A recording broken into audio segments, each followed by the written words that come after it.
Aujourd'hui, petite réflexion minute sur l'organisation de votre sac. À l'intérieur de votre sac, vous organisez sûrement par compartiment, par kit. Moi, je fonctionne avec des kits par besoin, que ce soit un bob, que ce soit un sac de trek, un sac de pique-nique à la journée. Votre sac de rando, il doit être organisé pour que vous puissiez retrouver efficacement votre matériel et le protéger. Il y a deux écoles, la team étanche et la team pas étanche. Chacun a ses avantages et ses inconvénients. Je vais essayer de vous brosser là en quelques minutes pourquoi moi j'ai choisi un des deux et et quels sont les avantages et les inconvénients de chacun.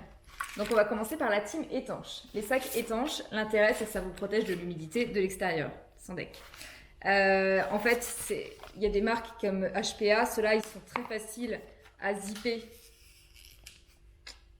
et à dézipper. Il y en a qui ont un système comme ça de tirette qui est un peu plus difficile, mais en même temps faire une tirette étanche c'est quand même compliqué. Bon, ça va, hein, c'est pas compliqué non plus. Des opaques et des transparents. Personnellement, pour les kits, je vous conseille très vivement de prendre des kits transparents, des pochettes transparentes, que ce soit sur étanche ou pas étanche. Comme ça, vous pouvez voir en un clin d'œil le contenu. Vous n'êtes pas obligé de tout vider, de tout sortir pour trouver le bon objet. En un clin d'œil, vous voyez tout de suite si le kit est complet, s'il vous manque des choses avant de partir. Quand vous êtes en rando, vous n'êtes pas obligé de tout vider dans la terre et de chercher. Et c'est le bordel et vous perdez des trucs. Étanche, donc l'intérêt, c'est ce que je disais, ça protège de l'humidité et mieux que ça protège de l'immersion quand c'est vraiment étanche. Ça marche aussi avec les Ziploc à pas cher. Prenez la vraie marque Ziploc parce que c'est les seuls qui sont assez résistants pour servir sur plusieurs utilisations. Sinon, ça tient même pas des fois une sortie sur plusieurs jours, donc je vous conseille pas des sacs étanches premier prix. Prenez vraiment les bons sacs Ziploc. C'est un petit coût supplémentaire, mais on n'a pas les moyens d'acheter pas cher. Les sacs étanches, l'inconvénient c'est que ils sont étanches. Je m'explique. Si vous l'ouvrez et puis vous prenez vos trucs dedans, votre kit feu, vous faites démarrer votre petit feu, machin et tout ça, qu'est-ce qui va se passer? Il y a de l'humidité qui va rentrer à l'intérieur si s'il pleut, que la météo est pas terrible. Il y a de l'humidité qui va rentrer à l'intérieur. Si vous utilisez vos objets, que vous les remettez dans la pochette, dans le kit, hein, on sait très bien, tous ceux qui ont randonné sur plusieurs jours, ils savent très bien que quand il pleut, tout finit par être trempé, on n'a pas le choix, on a beau faire attention, tout finit toujours par être trempé. Donc vous allez remettre des choses mouillées dans votre kit. Qu'est-ce qui va se passer? Ça va jamais sécher, ça va condenser à l'intérieur, ça va contaminer tout le reste de votre kit qui était peut-être sec, et puis ça va macérer, c'est pas terrible. Donc le kit étanche, pour moi c'est très bien quand on est vraiment en environnement mouillé. Quand je pars en expédition en Indonésie, les sacs on sait qu'ils vont à la baille, on sait qu'ils vont être immergés, donc là c'est quasi obligatoire. Si vraiment vous avez des objets qui craignent l'humidité, par exemple moi les kits étanches je m'en sers pour les papiers d'identité quand je pars en rando sur plusieurs jours parce qu'il faut toujours avoir un papier d'identité, vous n'allez pas le sortir et le re-rentrer, donc ça craint pas finalement, ça va pas, l'humidité va pas rentrer à l'intérieur et ce sera bien protégé. Si vous avez de l'argent liquide, des billets, si vous avez un chèque, moi j'ai souvent un chèque sur moi, un chèque prêt à servir si pour besoin de prendre un taxi, un truc, j'en sais rien, d'appeler les secours. Donc la pochette étanche c'est bien pour ça. Par contre, si vous faites de la rando en forêt, dans un environnement humide, c'est pas forcément la panacée, donc faut le savoir. Maintenant la team pas étanche, dont moi je fais partie, en tout cas pour les randos en France, j'ai un mix des deux mais je vais être essentiellement sur des kits pas étanches pour mes kits, pour mes pochettes.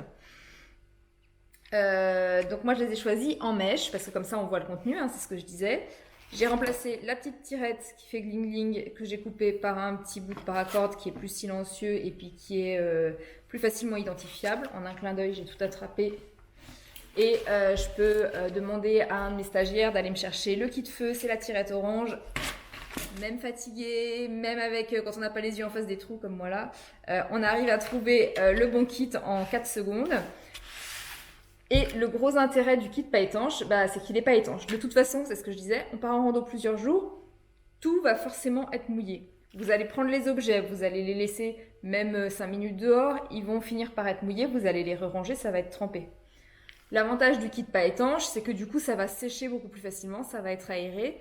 Quand vous êtes en trek sur plusieurs jours, le soir, ce que vous pouvez faire, c'est que s'il ne pleut pas, s'il y a un soir qui est un peu moins pourri que les autres, Vous allez prendre vos kits et vous allez directement, grâce aux petites tirettes, là vous voyez, hop, il y a des petits... je sais pas si on voit bien. Hop, je vais directement l'accrocher à des branches d'arbres. Et ce qui fait que tout va sécher, plus ou moins. Mais j'ai pas besoin de sortir les objets. J'ai pas besoin de tout déconditionner, de tout sortir, de tout mettre à sécher les objets les uns derrière les autres. J'accroche, hop, mes kits aux arbres et ça sèche en quelques dizaines de minutes, voire quelques heures suivant l'état de mouillitude. Donc voilà, pochette pas étanche, pour ça c'est top. C'est le parti inverse, c'est aéré. De toute façon, je pars du principe que ce sera mouillé. Donc si ça doit être mouillé, ce sera mouillé. Et ça n'empêche pas de mettre, pour les choses qui craignent vraiment l'humidité, des petits sacs étanches dans le kit non étanche. Par exemple, là c'est mon déo, c'est de la pierre d'Alain. J'ai un petit bloc de savon, c'est la même chose. Donc voilà, les choses vraiment qui craignent l'humidité sont quand même rangées dans des pochons étanches dans le kit pas étanche. Donc voilà, j'espère que j'ai été claire. Team étanche, oui, si ça doit être mouillé de l'extérieur, si ça doit être immergé dans l'eau complet, que vous avez vraiment besoin, vous faites une activité nautique, vous allez aller à la baille, oui. Pour les choses qui craignent vraiment l'humidité et qui ne vont pas subir de manipulation, qui ne vont pas être sorties régulièrement, oui, des papiers d'identité, de l'argent, des petits objets peut-être un peu plus fragiles ou du petit électronique qui ne vous sert pas très régulièrement, ça c'est top. Pochette pas étanche, oui, si vous êtes dans un environnement humide avec une pluie comme on peut l'avoir en climat continental chez nous, l'avantage c'est que ça va sécher beaucoup plus vite dès qu'il va y avoir un brin de soleil. Toujours, il faut qu'on voit le contenu dans les deux cas, donc transparent. En plus, c'est hyper léger. Ah oui, et j'ai pas parlé du coût. Une pochette comme ça, vous avez des premiers prix chez Action qui sont de la daube finie qui finissent par au bout de 2-3 utilisations, les tirettes se déchirent toutes. Vous avez la marque HPA qui propose des pochettes beaucoup mieux. Je vous mettrai les prix en commentaire parce que je ne l'ai pas en tête. C'est un peu plus cher, mais pour le coup, c'est vraiment du durable. Sinon, vous avez la marque Ziploc. Ne prenez pas les sachets congélation à pas cher. Prenez vraiment la marque Ziploc. C'est ce qui tient le mieux dans le temps. Et pochette pas étanche. Moi, j'ai celle-ci, par exemple. C'était ma première pochette mèche. C'est Maxpédition qui l'a fait. Je crois que je l'avais payé 35 $ aux States à l'époque. Maintenant, ça doit être toujours de l'ordre de 35-40 €. Donc ça, c'est un vrai budget, moi, je trouve. Parce qu'à partir du moment où on veut 5, 6, 10 kits dans son sac, faut vendre un bras. Donc bon, j'en ai une, j'en ai pas 36 000 et les autres c'est de la pochette mèche de chez Ikea, c'est 5 € les trois. Vous avez la grande, la moyenne et la petite pour 5 €. Je sais qu'ils les font plus maintenant, mais vous pouvez encore les trouver en magasin parfois. Donc allez vite dévaliser votre Ikea. C'est au rayon salle de bain et 5 € les trois. Franchement c'est canon parce que celles-là je les ai depuis 4-5 ans et elles n'ont pas bougé quoi. Elles sont hyper solides, hyper robustes, les zips tiennent bien. Donc en termes de coût, pour moi, ça c'est le top. Ça c'est génial quand ça a besoin d'être mouillé. C'est le combo ultime. Alors voilà, team étanche ou team pas étanche.